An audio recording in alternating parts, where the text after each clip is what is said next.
Russia hosts talks to end the war in Syria, but the main opposition stays away and others are suspicious.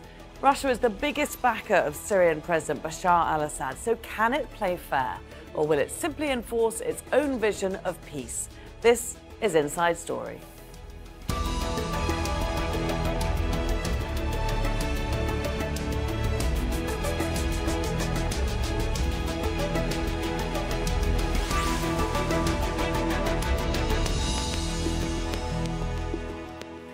Hello there and welcome to the programme. I'm Laura Kyle.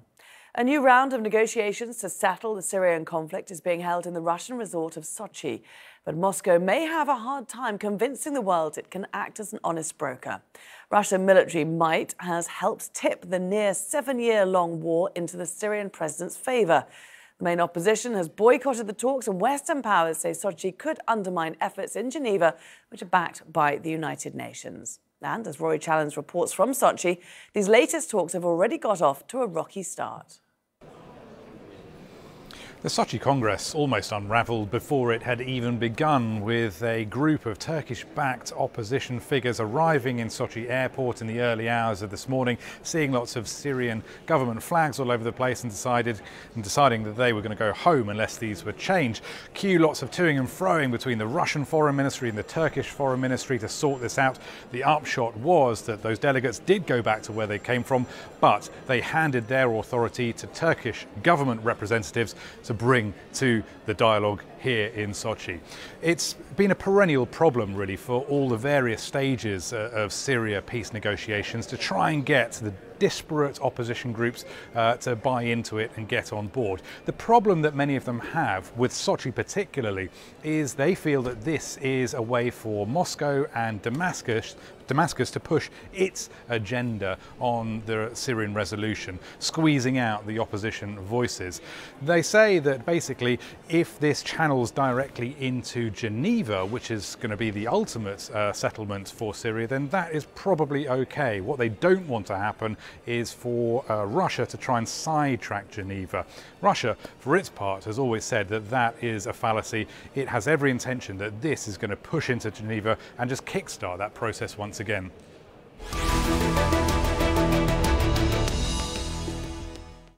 Well, Russia is a long-time ally of the Syrian President Bashar al-Assad, supplying his government with arms since the earliest stages of the war.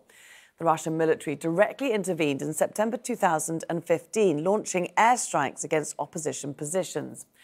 That support helped Syrian government forces to key victories the following year, including the capture of opposition stronghold of Aleppo.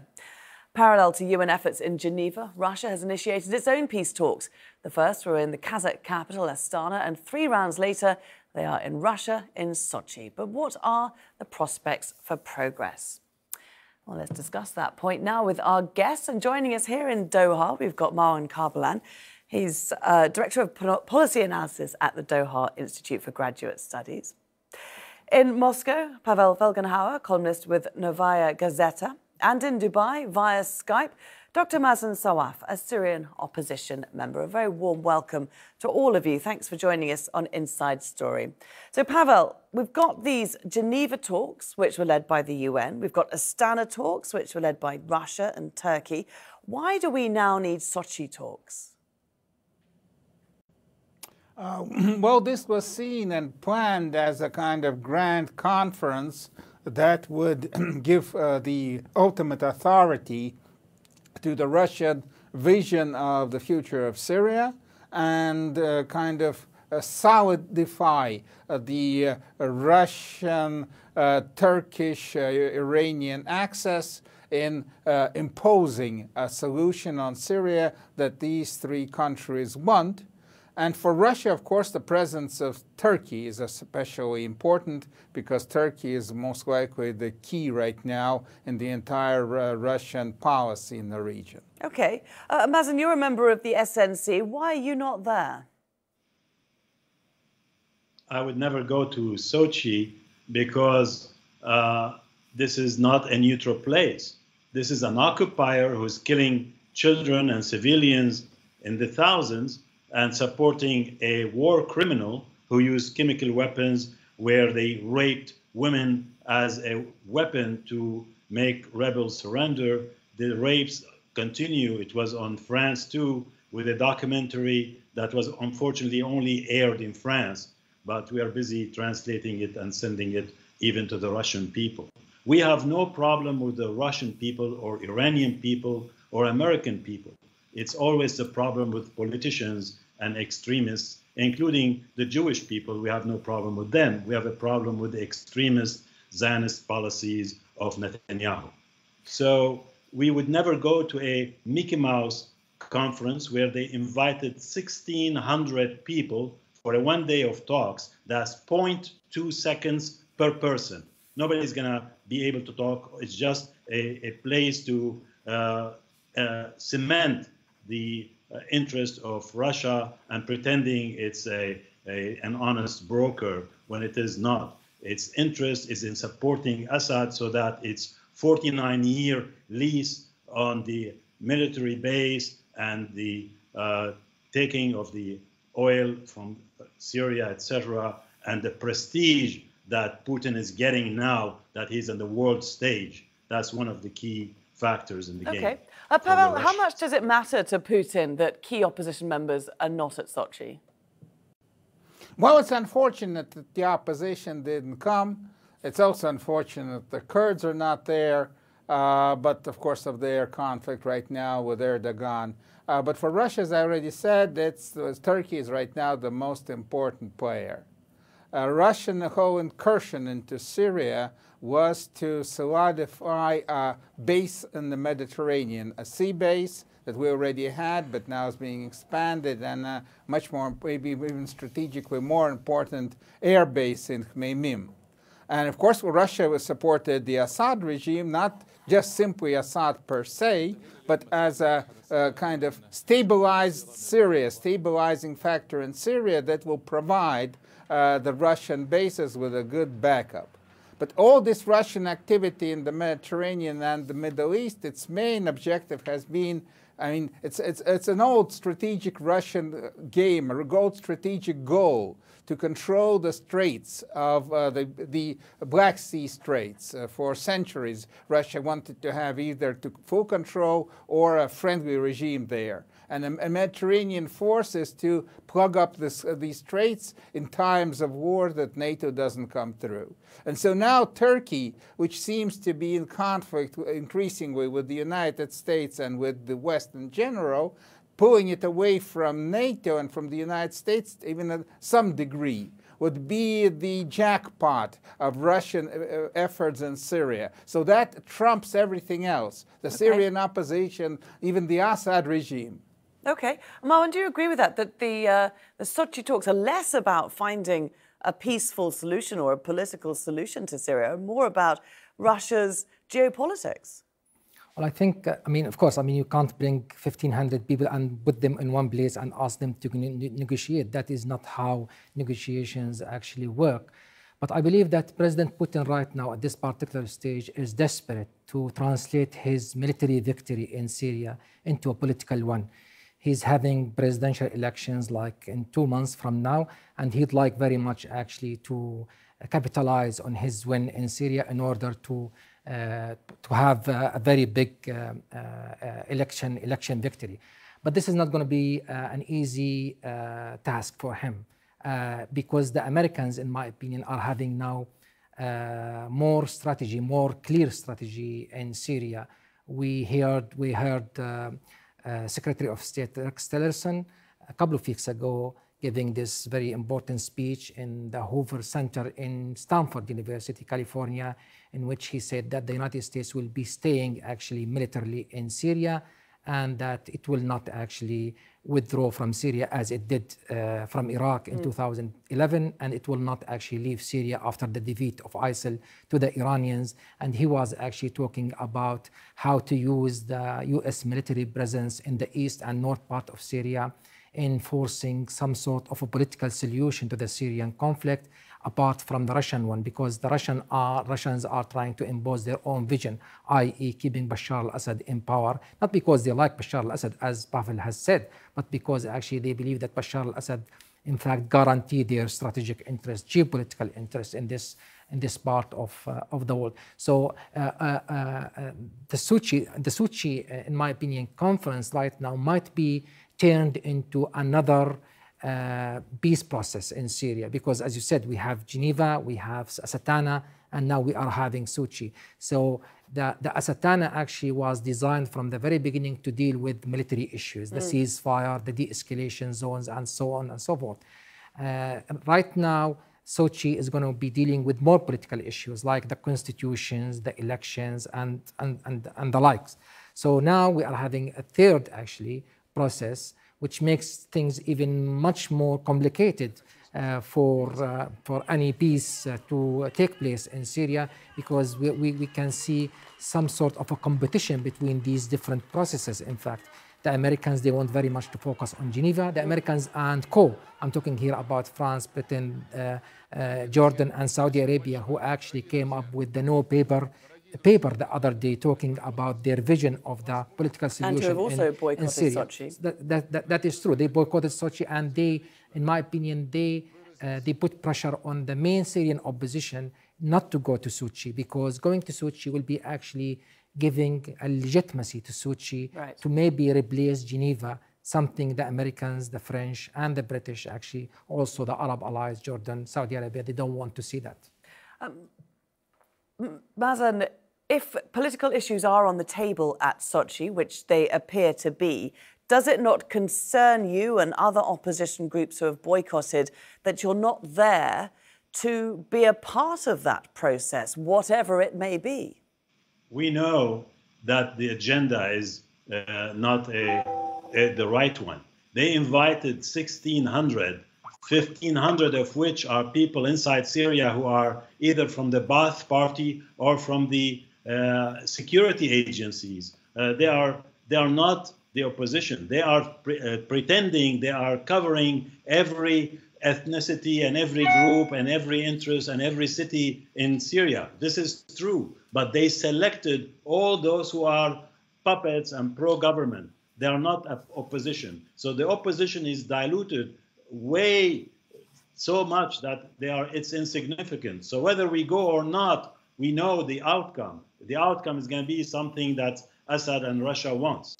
The war in Syria will never end until Russia versus America decide who won or quit fighting. Russia and Turkey are now aligned because they are fighting for the Turks now are with Russia because they want to stop. That's for them trumps every interest. This is their national interest. And America, on the other hand, would like to divide Syria, whereas Russia wants it to stay all one country. So in that sense, we like the Russian agenda. But the Turks and the Russians want to stop right now the Kurds, whereas America is pushing the Kurds because they want the Kurds to be used against Turkey and limiting its power and dividing Syria, because that ensures that the oil bases and they will stay forever and taking the oil in Syria. And it is good for Israel's security to divide and destroy the country. So until one or the other settles, they either say, forget it, we are not going to be able to go into use the Kurds, and they give up, the Americans. All the Turks lose.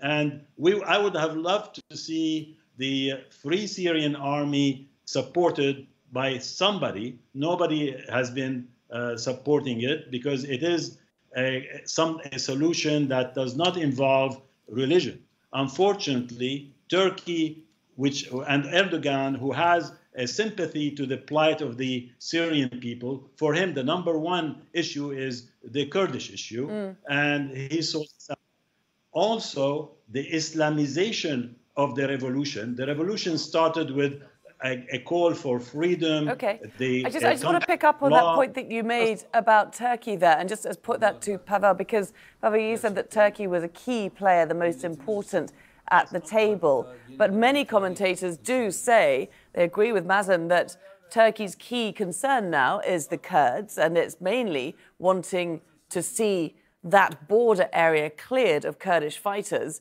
and it's not so interested in the rest of Syria. Well, for Russia, it's important that the Kurds and the Americans are right now, to some extent at least, at loggerheads, and Russia sees a lot of possibilities arising from that.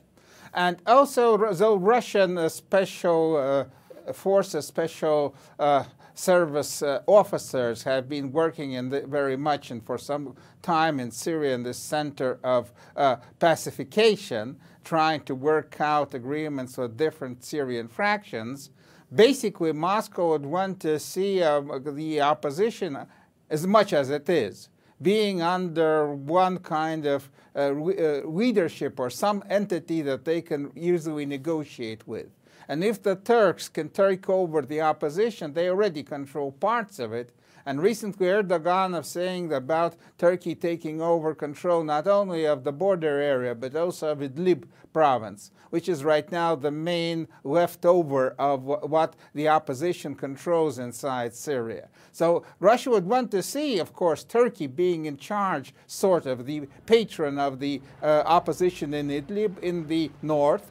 And then Russia can negotiate direct with Turkey over the heads of the Syrian opposition, and that's much better than negotiating and trying to find deals with the very splintered Syrian opposition forces. But Marwan, is Russia interested in being the patron of rebels in Idlib?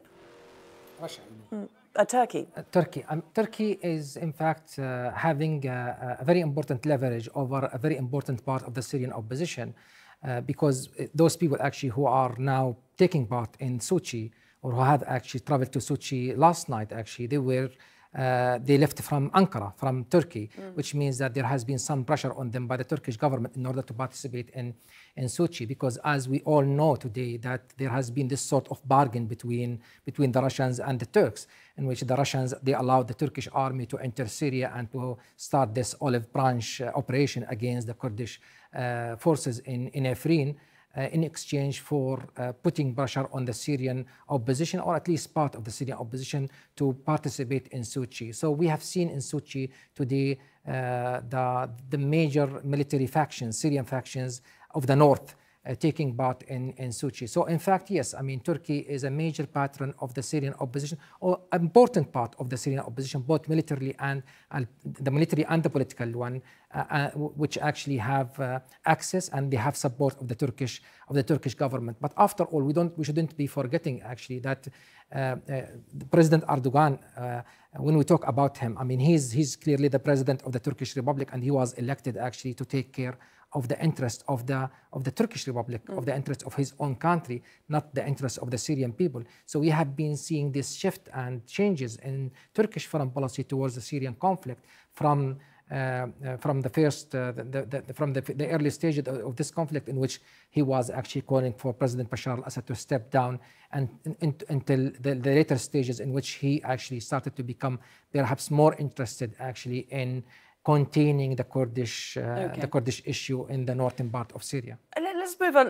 What do you think UN Special Envoy for Syria Staffan de Mistura is doing in Sochi? What's his role there? Well, I think he's trying to capitalize on this meeting in Sochi, because de Mistura believes that if he can actually channel the outcome of the Sochi conference, because after all, he believes that Russia is a very important part to this conflict, and is also a very important part of solving this crisis.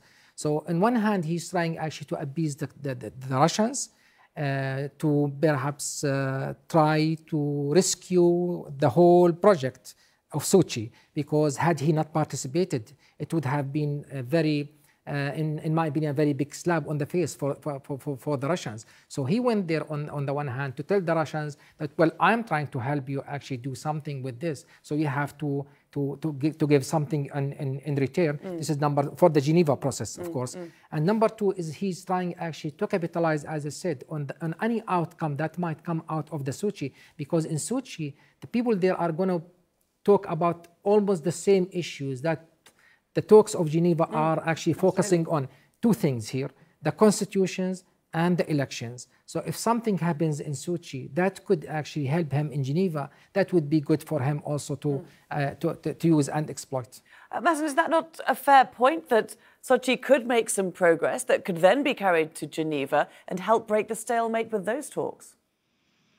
Well, what will come out is that if we put Sochi as a prerequisite to move on to Geneva, fine. Let Putin have his prestige, etc. But at the end of the day, nobody believes that Sochi is a legitimate place and a legitimate process. But let's get over with Sochi so that we get to Geneva and end the misery of the Syrian people. Unfortunately, there are so many agendas, and the least of everybody's agenda is the plight of refugees and the plight of the people, etc.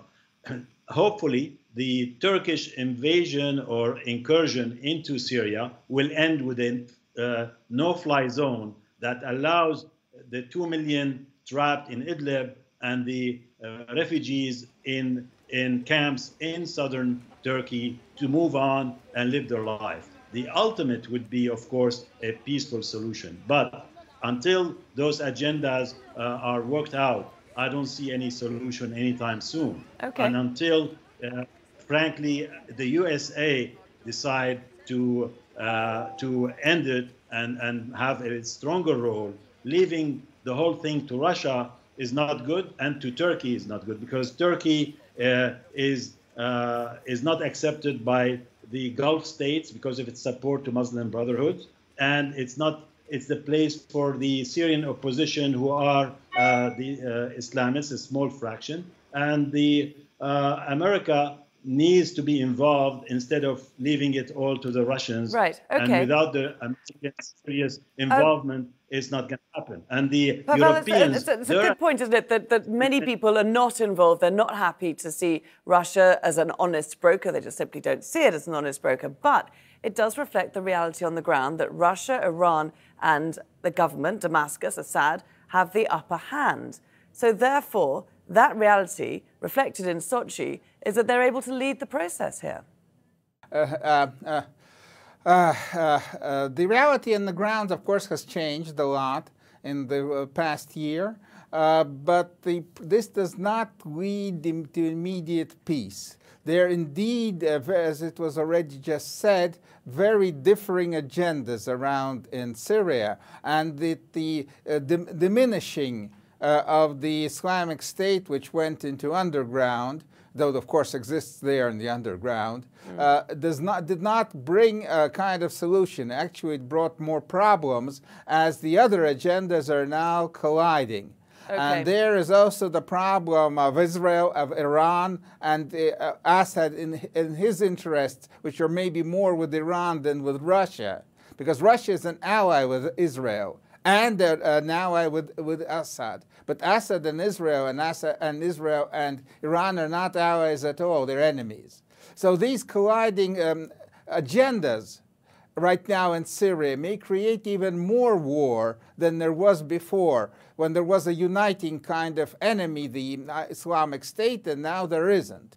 Okay, unfortunately, Marwan, we have run out of time. We could do a whole nother program on this. I'm sure we will. So many thanks to all of you for joining us here today on Inside Story.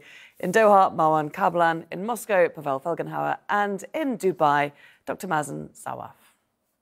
And many thanks to you too for watching. And you can see the program again anytime by visiting our website. That's aljazeera.com. And for further discussion, do go to our Facebook page. That's facebook.com/AJ Inside Story. You can also join the conversation on Twitter. Our handle is @AJ Inside Story. From me, Laura Kyle, and the whole team here, it's bye for now.